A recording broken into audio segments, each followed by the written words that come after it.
In 2024, the most tourists ever got up out of their country and traveled to a foreign land. Think about that. In all of human history, this year has seen the highest flow of people across the world, not to migrate or conquer foreign countries, but to walk around their markets, drink beers by the beach, and take pictures of random buildings. This is more than even 2019, where there are 1.76 billion trips in total, around half of them being to Europe. Then, when COVID hit and government lockdowns forced the entire industry to cease operations, both 2020 and 2021 dropped to 500 million trips each. Instead of experiencing the outside world, most of us sat at home buying so many physical goods our supply chains broke. But then, lockdowns were lifted, people around the world had lots of extra savings lying around, and they were ready to go out and travel again.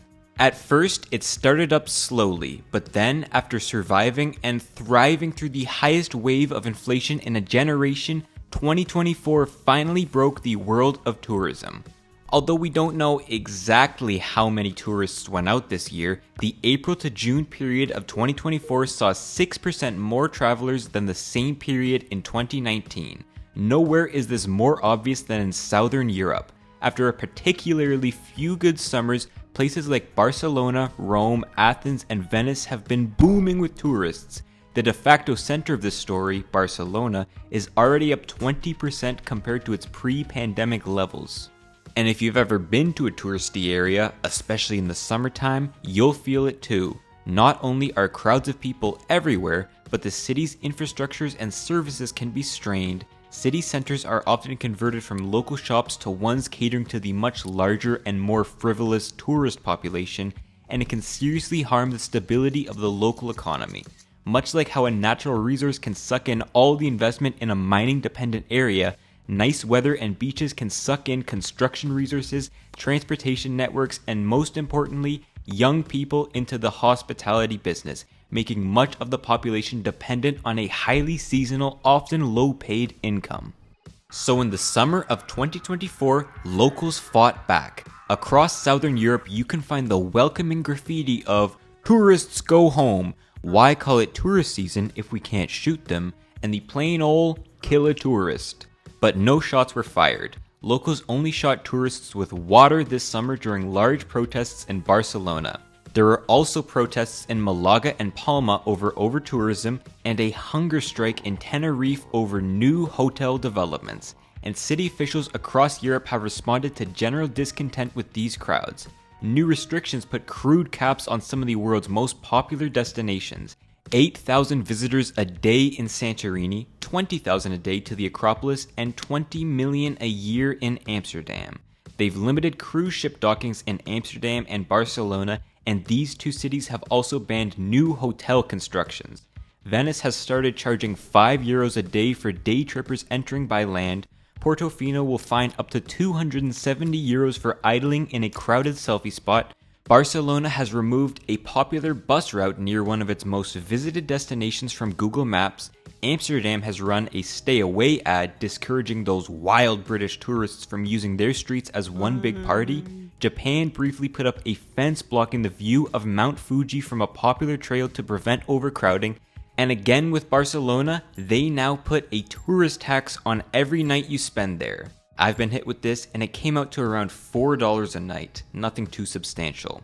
If tourism is so bad for the locals who live there, why do so many places around the world want to build up their very own tourist sector? The short answer is money. In total, the industry was worth around $3.3 trillion in 2023.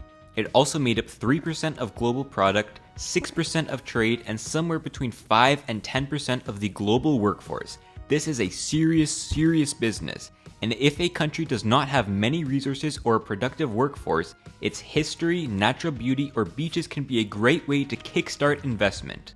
For instance, in Barcelona, the tourists trying to get around the city completely pay for its light rail transit system. Or think of all the historic sites and museums fully run on tourist dollars. That frees up investment for other projects or gives locals a little break from the taxes needed to run them. There's also the income that restaurants, shops, bars, hotels, airlines, and tour companies get, pay their employees, and spread around the area. As the money is spread around, yes, prices tend to increase, but so do wages and salaries. Also, if your country is dependent on foreign exchange reserves, that is a widely accepted currency you can use to buy goods from other countries like US dollars, euros, maybe the occasional yuan, having American, German, or Chinese tourists come and exchange their currencies for the local money can be a great way to build up that reserve. Then there's growth. Southern Europe, whose economies are more dependent on tourism than those in the north, for example 13% of GDP in Italy compared to only 8% in the UK, have grown faster than them after the pandemic. Tourism also pulled Iceland out of financial ruin after the Great Recession, and Barcelona was a dying industrial city before the 1992 Olympics showed it off to the world.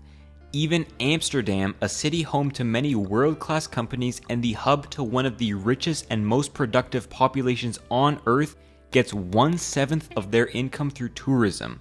This is a world-leading country in semiconductor manufacturing, finance, and new wave agriculture, and one of their largest exports is still selling their history and their parties.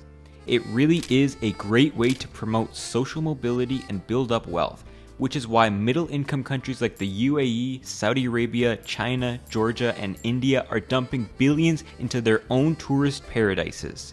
Rich countries too have areas begging for tourists to come, either from their own underdevelopment or their undiscovered beauty. I'm sure a place like Iowa would love for you to come visit them. No offense, Iowans.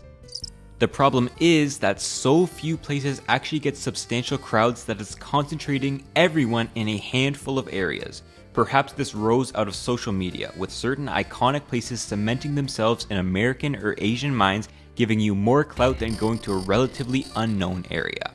Or maybe it's because traveling is easier and cheaper than ever. Rising incomes worldwide and the growth in budget airlines have let many people who would never have been able to travel in past decades go out and see the world. New travelers tend to stick to charted out waters and so go where they know they will have a safe and enjoyable experience. Why go to Rwanda when you can start off with Rome? Or, ironically, it's because traveling is getting faster. It's easier to get to places, yes, but it's also easier than ever to leave them. And while this may sound like a solution to over-tourism, in practice it means tourists who bring their problems, crowding and pricing out locals, while not spending enough time in the area to bring the benefits with them. The idea of going to a place, staying maybe 1 or 2 nights if that, and quickly scoring it before leaving could have done more damage to the industry than anything else. For instance, the average length of stay in some harder to reach, less known areas is much longer than in touristy places. In Armenia, it's 11 days, Vietnam, it's 7, in Costa Rica, it's 14 days, but in Greece, it's only 4, in Spain, it's 3, and in France, people stay just an average of 2 days. Alternatively, you could look at the ratio of same-day trips to overnight trips. Here, while the UK, Iceland, and Greece have a ratio of less than 0.1, meaning over 10 times more people stay overnight than go for a day trip, Spain and Italy have a ratio of 0.5, and France has one of 1.9, almost twice as many day trips as stay trips. It may be easier than in the past to leave a city on newly built high-speed rail networks, but it's also incredibly easy to leave via water, on the floating city you booked a trip with. Cruises can carry up to 5,000 people, generally docking in one port in the morning before leaving in the evening and sailing throughout the night. They generally like to stick to one sea, day tripping in familiar places people may want to visit but not book a full trip to. And to anti-tourist advocates, cruise ships usually get the first blame in their over-tourism crisis. Policies to address it almost always start off with limiting cruise ships because it's much easier to regulate one ship which needs to dock in a specific port whose company needs to register with the city than it is to regulate 100,000 individual day trippers who may arrive by road, air, or rail companyless. So places like Amsterdam, Barcelona, and Santorini have all limited how many cruises can dock a year, as well as where they can dock, being banned from the city centers. Less day trippers in the center of the city should resolve some of the in and out over tourism these cities have been grappling with. But the only thing that's really changed in Barcelona, a bus route now connects the new dock to the city center.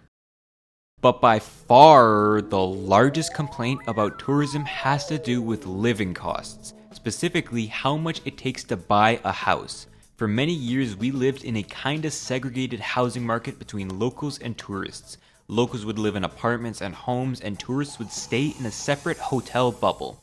Since hotels didn't add or take away from the stock of housing in the city, they didn't affect locals' prices all that much, other than through the extra money they pumped into businesses. But with the rise of rent-sharing services and apps, particularly this one, this has changed. Instead of the naive idea of renting out a portion of your home to a guest, many properties, including many which were once used for housing, have now been transformed into short-term rentals. This does reduce the amount of homes locals can live in, raising the rest's prices. There are now those who buy up multiple apartments in the city center to turn them into rentals, taking some of the tourist dollars away from the hotel industry, though these large buyers remain fairly rare outside of a few particularly touristy cities. Across Europe, only 2% of hosts manage more than 5 properties, while over 75% of hosts only have 1. This might lead to the hotelization of certain neighborhoods. What once could have been contained in one building by the beach has now spread to an everyday street with nice views and good returns on their rentals. Gentrifying it, if you will. Which makes you kinda think, aren't these new hotel bans a little bit ridiculous? Hotels are outside of the zero-sum game between houses and short-term rentals. They can take on tourists while not reducing the housing stock. So unless housing demand falls, a hotel ban without ban on the conversion of homes to rentals would make prices rise for both homes and hotels, pricing out both locals and tourists alike. Though I guess that's good if you only want to attract rich guests. A United Nations study which looked at 43 European cities and regions could give us some insight into the short-term rental situation across the continent. The average European region had 35,000 Airbnb rentals, though this number goes up to 200,000 in places like London and Paris. That alone doesn't tell you how much of a city has been transformed into Airbnbs. Instead, you could look at the total housing stock used for short-term rentals. Here, the average was 7.6% in 2022, with every single location studied far higher than their 2018 levels, especially these places. The Balearic Islands have dedicated a fifth and a third of their housing stocks to short-term rentals, and Girona, a small city in northeastern Spain, has done an absolutely insane 60%. Both Girona and Mallorca are also the most economically dependent on these rentals too, making up around 5% of their total GDPs. And it should be noted that unlike the European average mentioned before, over half of managers in these two areas host over 5 properties. Prague is the only other European city with this superhost issue, but they seem to be grappling with it. Lastly, we could look at the transient population, the total number of people using short-term rentals divided by the population of the city. It gives a sense of how much of the city is sleeping in an Airbnb throughout the year. Here, smaller, more tourist-dependent cities obviously have higher transient populations, peaking with Bari at over 100%. But among major cities, it varies heavily. Most are between 5 and 10%, but it can reach up to 40% in places like Florence and Dublin. Interestingly, the center of anti-tourism, Barcelona, has a quite low transient population of less than 5%. Suggesting its Airbnbs may not push out as many homes as in Northern Europe, though this doesn't take into account their geographic concentrations, as most Airbnbs are likely found in the city center, hotel population, or which services tourists frequent at which times, so Barcelona might still end up with a more overcrowded city. This can have some real effects. It's undeniable the price impact having 30% of your city's housing stock transformed into tourist rentals can have, though another effect could be the volatile income which seasonality brings with tourism, as real housing affordability relies on both cheap houses and high incomes. A study done in Croatia suggests this effect could be as much as 10 times stronger than housing concentration on prices, at least on homes by the Adriatic. And with these effects comes a price diffusion into surrounding areas. As locals are priced out of a home near the city center, they start moving into surrounding areas, raising their homes' prices, sweeping throughout the region. One of the worst cases of this is in Venice, whose population in its historical center has halved in the past 2 decades. Almost all of Venice's depopulation has been from emigration rather than natural decline, as locals can no longer afford to live on the island. From 175,000 people in the 1950s, Venice now has less than 50,000, as tens of thousands have moved to mainland Venice and elsewhere, bringing the historical city back to the population it had in the Middle Ages, but by no means has that reduced the number of people staying inside of it.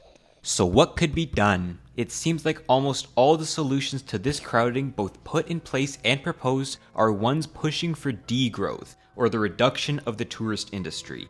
And it kinda makes sense. A city government can't really restrict global tourism demand, but they can cut back their tourism supplies. That is, their accommodations and ways of getting to the city. That's where these hotel and cruise bans are coming in. But does that risk killing their golden goose? It's not just those on the top who benefit from overseas dollars, but many average people who, while maybe not seeing it explicitly, can see a reduction in their taxes and increases to their pays. So a better solution might be to actually increase the city's tourist supply, making each stop a little less crowded.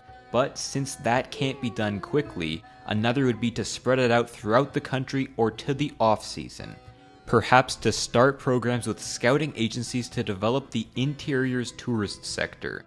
That's a tough sell though. Would you rather go to a small town in the middle of Portugal, see some cork farms and, I don't know, cows? Or go to Lisbon with their vibrant streets, long history, tourist amenities, and easy modes of transport? Another option could just be better coordination between cruise lines and city governments. Instead of dropping 4 cruises off in Barcelona at the same time to dump a logistical nightmare on the city, perhaps spread it throughout the day or the region. Or hey, why not throw taxes at it? Those cruise visitors to Barcelona are going to be hit with a new tax if they stay for less than 12 hours. That's on top of an already €7 tax for staying the day. Yeah, that's not going to do much, is it? These taxes are more for leveraging their position as a tourism hub to raise some extra money than they are to discourage tourists from coming. Venice's day charge raised €2.5 million during its 29 days of service, but it didn't seem to cut down the numbers inside city gates. Taxes do work to discourage tourists, but only in the beach and drinks realm of tourism. Those areas people go to specifically because they're cheap and warm. For instance, a 10% hike on tourist taxes in the Maldives was found to reduce the number of tourists by an average of 5.5%. To the culture and history realm of tourism, taxes don't work well to discourage anyone. You can't really tax away someone who is dying to see the Louvre, especially when they've already spent so much to come to the city. If these places still can't control the flow of tourists, well, then it's bound to create a reaction. Like with Barcelona's Assembly of Neighborhoods for Tourism Degrowth, an association of locals with interests like removing tourist flats from the city, ending tourism promotion, the reduction of the Barcelona airport, and first water rights for citizens, which seems to be the route the city is going. Along with their hotel construction ban, a revocation of over 10,000 hosting permits will eliminate 155,000 beds from the city center currently used by tourists. Unless smaller areas grow and spread tourists out in the coming years, assemblies like this will only become more popular, as the problem at that point could only be mitigated by cutting housing and transport supplies. And from the way it's looking now, more people are ready than ever to travel next year.